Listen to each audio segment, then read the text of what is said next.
कभी कभी किसी साधारण चेहरे के पीछे छिपा होता है असाधारण साहस। कभी किसी अल्प शिक्षित महिला का जुनून पूरी पीढ़ी के हौसले को जन्म दे देता है।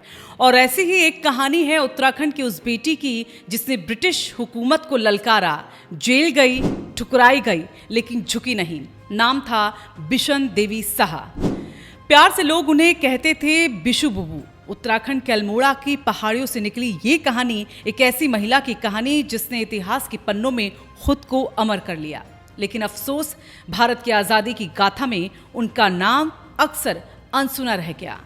हाल ही में जब देश की राष्ट्रपति द्रौपदी मुर्मू उत्तराखंड आई तो उन्होंने अपने ट्वीट में इस नाम का जिक्र किया। उन्होंने लिखा, वो साधारण परिवार की अल्प शिक्षित महिला थी, लेकिन भारत के स्वाधीनता संग्राम को उनका योगदान असाधारण था। बस इतना कहना ही काफी था। और एक बार फिर उत्तराखंड की पहली महिला स्वतंत्रता सेनानी बिशनी देवी साहा का नाम पूरे देश में गूंज उठा। आज हम आपको उसी महिला की कहानी सुनाने जा रहे हैं जो इस मिट्टी की खुशबू में आज भी जिंदा है, जो उत्तराखंड की हर बेटी के लिए एक प्रेरणा है।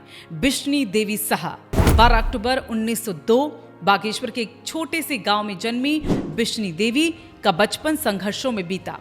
कक्षा 4 तक पढ़ाई की और फिर सिर्फ 13 साल की उम्र में शादी। पति रामलाल पेशे से अध्यापक थे, लेकिन किस्मत को कुछ और ही मंजूर था। 16 साल की उम्र में पति की मृत्यु हो गई और इसके बाद मायके और ससुराल दोनों ने उन्हें ठुकरा दिया। एक किशोरी जिसने अभी जिंदगी शुरू भी नहीं की थी, उसे अकेलेपन की आग में झोंक दिया गया। लेकिन शायद यही वो वक्त था जब उस मासूम चेहरे में क्रांतिकारी की लौ जल उठी। उसे घर वालों ने ठुकराया, उसे देश ने गले लगा लिया।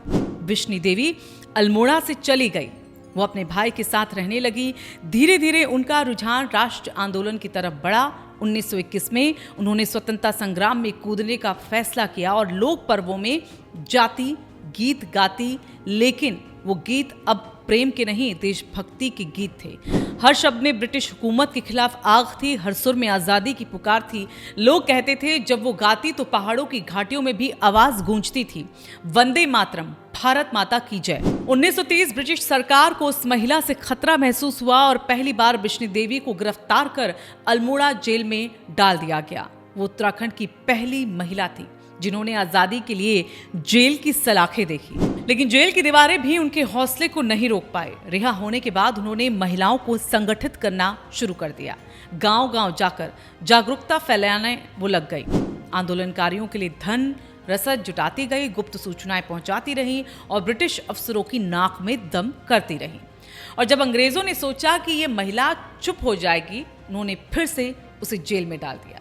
1932 फिर गिरफ्तार कर लिया गया और फिर वही अल्मोड़ा जेल। 3 बार तक जेल की सजा झेली, लेकिन कभी हिम्मत नहीं हारी।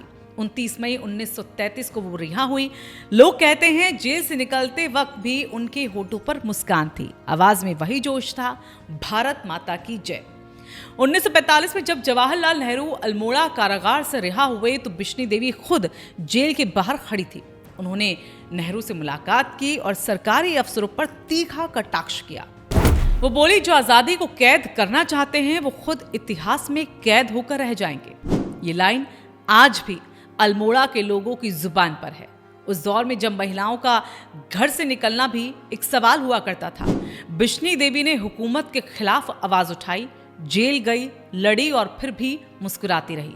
वो सिर्फ स्वतंत्रता सेनानी नहीं थी, वो महिला चेतना की एक मिसाल थी। उन्होंने महिलाओं को राजनीति, समाज और संस्कृति के हक के लिए प्रेरित किया। उत्तराखंड के महिला संगठनों की नींव उनके संघर्षों पर ही टिकी मानी जाती है। 1974 और 93 साल की उम्र में बिशनी देवी साहा ने इस दुनिया को अलविदा कह दिया। उनकी शव यात्रा में हजारों लोग शामिल हुए। लोगों की आंखों में आंसू थे, लेकिन गर्व भी था, क्योंकि वो बिशु बुबू अब एक नाम नहीं, एक आंदोलन बन चुकी थी। आजादी का हर जश्न, हर तिरंगा, हर स्वतंत्रता दिवस उन जैसे गुमनाम नायकों के नाम है। बिशनी देवी साहा वो नाम जो इतिहास में सिर्फ लिखा नहीं गया बल्कि अमर हो गया।